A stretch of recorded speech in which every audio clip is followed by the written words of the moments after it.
Hi everyone, this is Alex, and in today's video, I'm gonna give you guys 5 tips to know before you start your mobile detailing business. All right, Alex, give us the number 1, man. What's the first one? All right, the number 1 tip, be ready for the low ballers and stay firm with your prices. Trust me, you're gonna get low ballers when you first start out. It's gonna happen. Whether you wanna take it, it's completely up to you. I was taking them at first to a certain extent, just so I can get the experience and the knowledge from working on different vehicles. But just know that you are gonna get people, even if you start charging like $30 or $40 for a car wash, people are still gonna want it for $10 or $20. They're gonna try to work a deal with you. Or you're gonna hear I have 5, 10 cars that I can get for you. Or you're also gonna hear I'll post you on my Instagram and you're gonna get a lot of work. I know a lot of people. Trust me, you will hear that. That's almost a guarantee. All right, Alex. So you mentioned something about lowballers, right? Yeah. This lady just came up.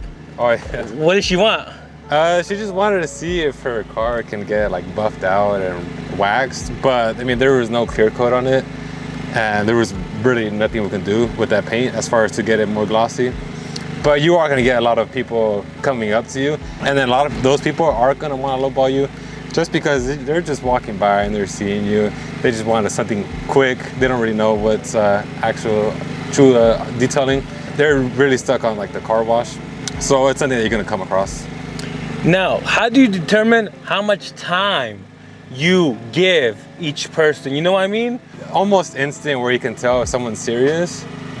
If someone's tell you how much for a quick wash, that's when you know you kind of have to cut it short. Really, you don't want to be rude, just because you don't know who that person is exactly.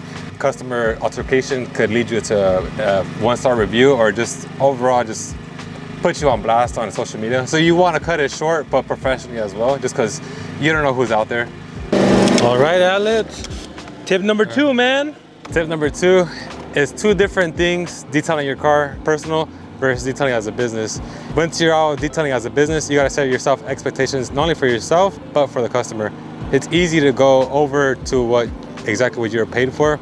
And that's why you have to communicate with the customer what exactly is being done for what price.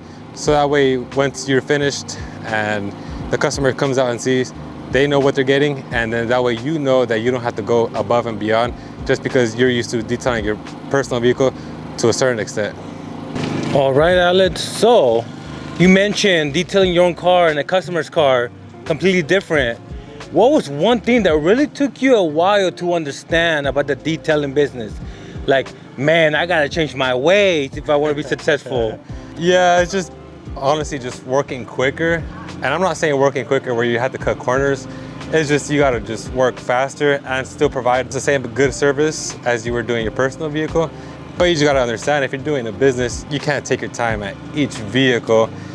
You gotta set yourself expectations on how much time you're gonna take. You gotta know when to stop, because we can sit there and detail for days, removing every single last inch of dirt off of the carpet or off of the wheels or just off of anywhere of the vehicle. You gotta tell yourself to stop after a certain extent. All right, Alex, 3rd tip. All right, my 3rd tip is there's more to running a detailing business than actually just detailing. You have to learn the marketing side of running a business, which is really important. And I feel like a lot of people put that to the side, and that's why they just quit after a few months or after a year of being in business, just because they're not getting customers after a certain time. And that's why you have to learn it. It takes time, and you just have to learn your areas and what sells and what doesn't sell, and just being professional and getting yourself out there on whether it be Google, Facebook, Instagram, posting content on the daily, just getting your name out there on social media. So what have you noticed works for you in your area? In my area, I have noticed Instagram, posting a lot on Instagram, just posting consistently on there, posting my work, just posting reels of working, and then Google My Business helps out a lot. Getting reviews on there is a big help. With reviews, a lot of people are more confident to book with you. And in my area, I'm ranked number 1, which helps out a lot to get, for example, for the city you're in, if someone searches up Marietta car detailing, you come up with number 1, you are more likely to get leads from like that.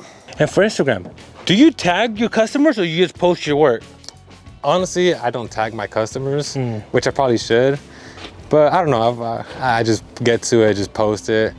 It helps out, it works for me, just posting it. I know a lot of people do tag customers, but I don't know, the customers just tag myself and I just repost it. That's what I do. All right, Alex, what's the fourth tip?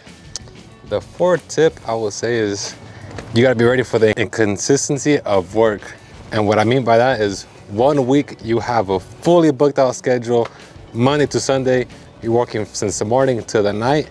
And then the next week you can just have like 2 or 5 detailers on the schedule. And that scares a lot of people. And trust me, I understand. It scared me at first too.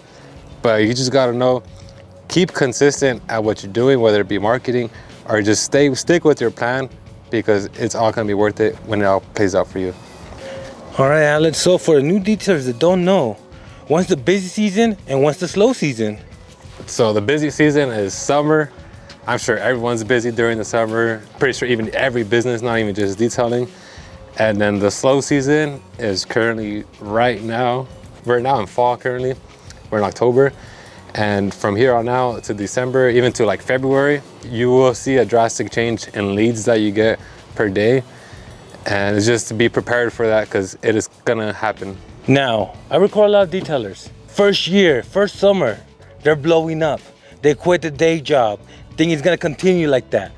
Now, do you feel we should tell those detailers something or let them learn the hard way, bro? Only advice I would give to those detailers is make sure you have your funds saved, at least have like 6 months worth of expenses saved, because it can get pretty bad when it's winter. This past winter, we had tons of rain here in California, in Southern California. We were rained out like all February and almost all March as well. The thing that sucks is that we're outside, we can't control the weather. So just know it's gonna be bound to happen. All right, Alex, last tip, man. What do you have for the guys? All right, the last tip for all my detailers that are barely beginning is don't focus on the big name tools and chemicals. Honestly, you can start your business from just Walmart items and even Harbor Freight tools. You don't have to focus on like the big names like Rupes or Coach Kemi and stuff like that. You can go down to your local Walmart and get stuff for more than half of the price. They're gonna do the same job. You don't have to focus on the crazy expensive tools. Work with what your budget is the most important thing that I would recommend when you're first starting out. Don't take out a crazy loan for all these tools. And the thing that I've learned is if you have all the tools at one time, you're not gonna know what to use at what time. What will help you be more creative is get what you need as you need it. So start off with what budget you have, and then as you go working, you're gonna then realize what you need instead of just having everything at once. All right, well, those were 5 tips that I wish I knew when I first started my detailing business.